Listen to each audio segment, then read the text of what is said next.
So far we've created and populated layers and channels, and we've merged these together so the image information can be accessed from a single data stream. So we now need to look at how this can be accessed by other nodes and manipulated in the context of a compositing operation.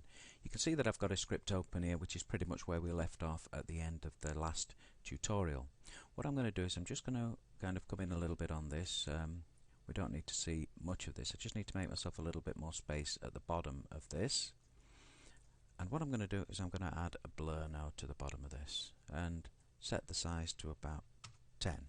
So you can see that we've got a significant blur. We can see that I've acting.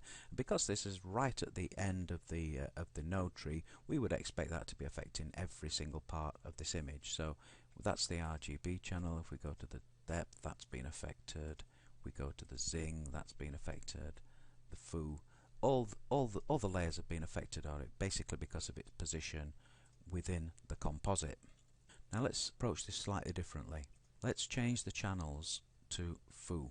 Okay, we automatically see something different now. If we go to the foo layer, we can see that blur affecting. In fact, I'll change it to the forward layer instead, and we'll go to the forward layer.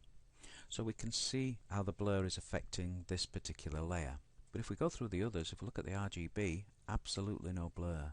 If we go to the depth, clear as you like. Foo, no blur.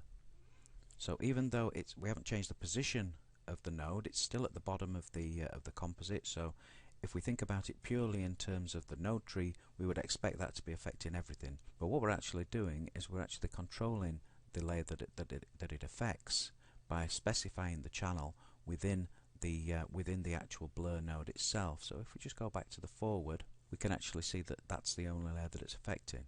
And there's actually more than that. If we actually say, for example, turn off the V, we can now see, when we look at this, we can now see that the blur is affecting the U, that's checked, but it isn't affecting the V at all.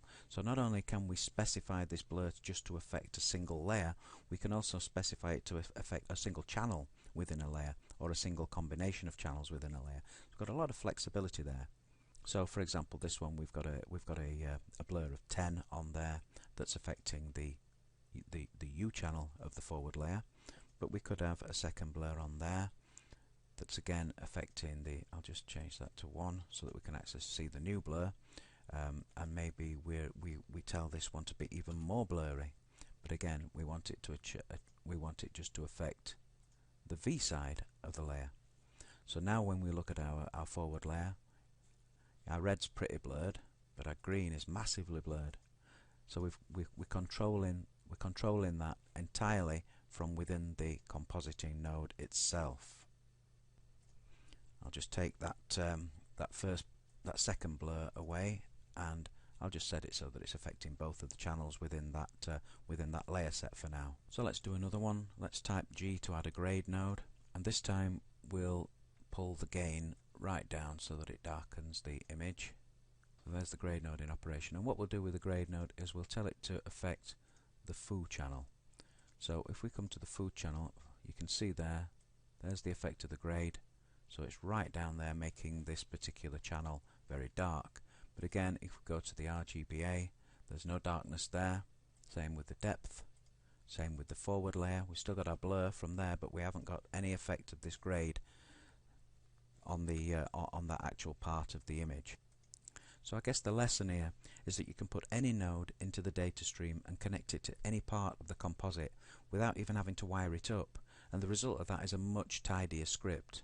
I suppose the one caveat I would say is that because the operations are tucked away within the node properties, they're not as easy to see within the actual node tree itself. So we know that, for example, that this blur is affecting this layer, and we would normally expect this blur to be somewhere in the pipe here. It's a little bit easier to see up front when we look at the node tree, whereas we don't actually see that without actually getting into the properties of the node itself. So it's a little bit more behind the curtain, if you like, but nevertheless incredibly powerful, and makes for a much tidier script at the end of the day.